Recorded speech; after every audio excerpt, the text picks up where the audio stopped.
All right, so this is how it goes. All right, so thank you, Victor. Thank you for joining us. Why were you standing in water?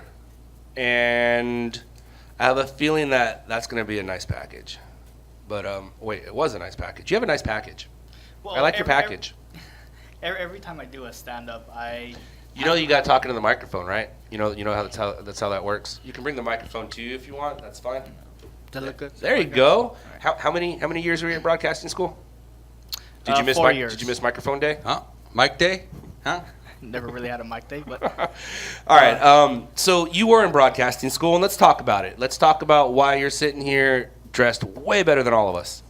well, to answer your first question about me and water, every time I do a stand-up, I have to have a reason for it. So when I did that stand-up on the water, I wanted to demonstrate the fast flow of it. It wasn't moving too fast because otherwise it would have taken me out. But I thought that was an interesting something to attract the viewers. From the very start of the story. It worked. Hello, Scott. Hello, Todd. I'm standing along Iron Canyon Road where this river of mud and debris continues to flow. Now, this is exactly why officials issued mandatory evacuation orders over the weekend. But we just spoke to them and they say residents with a valid photo ID are being allowed back home. And that was the story. There was a lot of mud that went through the Santa Clarita Valley that essentially caused a lot of evacuations. It affected a lot of people. So my stand-up, why does it matter? Because it is, or where I'm at, it is because I have to demonstrate something that is happening. I can't just stand in a random place and say, oh, this and this and that. Why? Why do you have to stand there? Was that what you were taught, or is that what you think? Explain. That's a good question. Duh. I mean, First, I can go stand. yeah. I would go stand there because you would think that's what you're supposed to do. But from what I understand, you have an education about this. Yes. We just kind of hear on the fly. You went to school for it. Why are you standing there as opposed to why not standing there? What did that teach you? Yeah, exactly. I was taught that way. That is because I have to have a reason to demonstrate something. For example, if I just went in front of some kind of random house that didn't have to do anything with the story, there would be no Connection. No connection to the story. And so so in this case, this was about mud that caused people to evacuate from their homes. It caused people to, not worry essentially about what's going to happen to their homes. So that mud before I was standing there, it was much higher. It had gone through driveways, but fortunately it did go lower. But I wanted to stand in front of that so that I can say, hey, you know what, this right here I'm standing on is the problem. This is what this is what affected a lot of people's lives during that storm. I'll accept it. So to answer your question about how I got into stringing, well, let me tell you this. Well, my mom would always wake me up with the news. And one morning on September 11, 2001, she woke me up and said, look at the TV. There's a very important building in New York that is on fire. We didn't really know whether a plane had crashed or not, but I was watching, and this was around, I want to say 5, 6, 7, 8. It was around 6 o'clock our time, Pacific time, and that's when I saw that second plane hit live. And from then on, there was weeks of coverage on the news, and that is when I found out the significance of television news, and that is when I figured what I wanted to do in the future. I got a phone call from my mom that morning and said, hey, guess what? You're not going to work today. I used to work during the days, and daytime news was done after that. But yeah, no, as Todd says, 9/11 changed everything. Did I say that? Todd says it, yeah. Right? He says it a Did I lot, say right? that? Todd. Todd says it. No, that's what Seth MacFarlane says. Like 9/11 changed everything. Everyone says it. No, yeah, Giuliani. right. Yeah, everything. Yeah, I mean, right? That's the benchmark. It's weird though. So 'cause- many different ways. And by the But way, here's the by funny way, thing I about- went to work that day.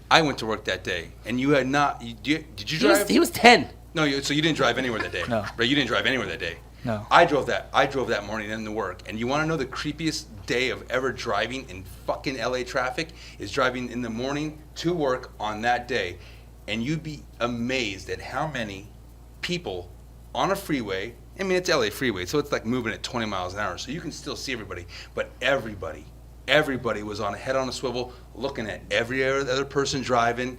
Everybody grabbed eye contact with everybody, going, "Who are you? Who are you? Who are you?"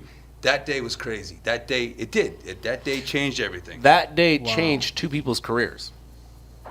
It changed mine, and apparently it started yours. So 9/11 did change everything, at least for two people in this room. Yeah, I mean, other than that, it was just a normal day. No, go ahead, go. So yeah, I'm going to start again that part. Great. The way how I got into stringing goes all the way back to when I was little. So my mom would always wake us up with the news. She would always, just put on the news radio or the TV. And when I was 10 years old, on the morning of September 11, 2001, she woke me up and said, "Look at the TV. There's a very important building in New York City on fire." So I watched it. I watched one of the towers with a lot of smoke. Yeah. And then I saw around 6 o'clock our time, continued watching, and I saw the second plane hit. And then after that, the coverage continued for weeks. And that is when I figured out what I wanted to do. So fast forward to when I was about, I want to say... Whoa. So at 10 years old, because I'm remembering what I was doing when I was 10 years old, you decided that you wanted to be a news cameraman? Because I think I was trying to find wood to build a jump. Yeah. Right? Isn't that what you were doing? That's what that is Right? that was Still exactly doing. that's exactly what I was doing. Finding wood To build a half pipe in a backyard of a mother who did not want that half pipe. or just finding some dirt so you can build a double. Yes, or And double you found hit. out you wanted to be a newsman at 10 years old? Jesus. I want to be involved in the television news business. in the I 9/11 didn't business? know In the 9/11 business? the television news Oh, business. okay. I didn't. I didn't know exactly what, but Yeah, you were 10. But he felt a connection. Yeah. some kind of, Yeah. A felt big the one. calling. Put it that way. I like that. Did I you- like that. You felt a calling? Yeah, I like that. Did you go to school that day? I did go to school. You did? And I noticed a lot of parents were coming in, pulling their kids out. My mom didn't. She guess felt comfortable. Right. But that's I mean, right? Yeah. Your mom's like, fuck it. That's New York, 3,000 Yeah. miles away, no big deal. Yeah, Victor needs his education. You're going to school today. You're going to school. Yeah. Right? Yeah. So, well, anyway, fast forward 2 years later, when I was about 12, I was looking through the classified ads back then when before recycler. Craigslist. The recycler. Okay. The recycler. Wait a minute. Every day Victor, you Victor, cease Victor, to Victor. amaze me. Yeah. Jesus Christ. Wait a minute, Victor. The classifieds at 12? Yeah. 12? For what? What the fuck are you strumming through the classifieds for at 12? I was looking for a camera because that is when I wanted to be. I was looking into being a cameraman. Shut so I the wanted to do front that. door. I swear. And So you went to the recycler? Do you know what kind of The cameras were classifieds. available Yeah, then? Wait, it hold was on. called So, Penny Saver. What is that? Yeah, So the penny that saver, was- right? Yeah. Yeah, So So mini looking DV at was that. out. So it had moved from VHS to mini DV, at least. Right. No. Yeah, no. He's in mini DV. he's mini DV, He's yeah. mini DV era for sure. Yeah. So you're Well- looking for what? Well, what were you What I looking? got was a mini DV. What, you got a I saw- VHS? You got the big ass giant jumbo VHS camera? Actually, it was a small. This is back in the. So hold on. Mini Before I VHS. get Wait a before I minute. get to there. This is good. This is fucking At great. some point, I don't know if it was before that or not, but I went to a press conference at Cedar Sinai. I swear, I went to a press conference at Cedar Sinai where an officer passed away, and that is when I met Michael Ullman, where at the time he was working for ABC7. Okay. Did Yeah. the officer pass away, or was it a SWAT officer that was shot? Not the SWAT officer that was shot. That was years later. Okay. But this was Like, an officer. years later when you graduated high school and got a driver's license. No, the officer that was shot was in 2008. No, I get that, but at 12 you're looking through the classifieds. They find a camera at 12, Yeah. and then you go to a press conference. How With that camera? how far we jump through the timeline here? I think I went to the press conference before I got the before I looked into the classified ads. Oh. So anyway, so I go. Why to did you go to the press conference? Curiosity. I wanted to see how how does the news business work? So I didn't live far. I wait. used to live in the Beverly Grove That's area. what I was going to say. How'd you get there? How does a 12-year-old get to a Your news mom. conference? No, I took the bus or walked it. I don't remember. Jesus fucking Christ! You took the fucking bus at 12? At 13? What's the big Yes. deal about that? Well, because This is Los Angeles! Because it's Los Angeles. So I'm 45 and I rode Hold the on, bus hold on, twice in hold my on. fucking I life. live. That is Hold ridiculous. on. I live by 3rd and Fairfax. No, I know. And I just went to Cedar Sinai. It was just down the street. It wasn't like I. But had no to one go just. far. no, It's like but- he's talking to his mom right now, telling her. No, listen. I've lived in this fucking city my whole life. I'm 45. I've ridden the bus twice. Okay. Twice. And I've been to Riverside on my own at the age of 15 or something. So, yeah. Oh. I should like riding the bus. Yeah. But yeah. No, Riverside All doesn't right. count. Yeah. How many countries had you been in by the age of 15, Todd? But none. No, you didn't sneak down? Mexico? You didn't sneak Mexico, down? yeah. I mean, is Mexico currently a country? It Yes. is. Okay. Yeah. So that'd be the only country I snuck into and out of at 15. But listen, who goes to Cedar Sinai at fucking 13? Did you know that there was a news conference going on there? I did know. Because you've been watching the news for the past Right. 2 years? Right. Yeah. All right, continue on. So I go there, and that is when I watched my very first news conference. So shortly after, that is when I looked to the classified ads, and I found an old camera. You're talking about a camera from probably the 1980s, but it was a professional camera, I know. And How do you asked, know? I begged because it said professional camera, so I assumed it was. It's one of those ones that they used a long time ago. Anyway, so I asked my mom, I begged her That's for like buying art when it says collector's edition. Right. They Yeah. just add collector's edition on there just to add. So it was Wow. one of those ones where you had to it was the camera, it was an over the shoulder camera, and you had to carry a kind of like a VCR kind of thing that connects Battery to pack, the exactly what it VC, is. No, yeah, that would connect to it, Right, and that's yeah. how it Now I know recorded. exactly the what you're slingshot talking about. of your tape. Where Yeah. is this camera? Yeah, Yeah, so do you have this camera still? Do you still No, have that? I don't. I wish I did. So let me Why guess. not? Where'd it go? The Smithsonian's called you, right? I mean, it's in the Smithsonian. I mean, where else could it fucking be? probably right. No, I don't know. where did it go? I am I curious. have no idea. Really? Your mom probably has it. So, No, every camera I've ever bought, I own still. Yeah. Well, Yeah. I don't know if I I own wish I it. did. fucking shelves over There's there. some of them. I know. The other Wait a ones are at minute. home, but I once wish I it did. once it's mine, it's mine. They don't go to Wait, anybody okay, else. whoa. So I want to know where this thing went.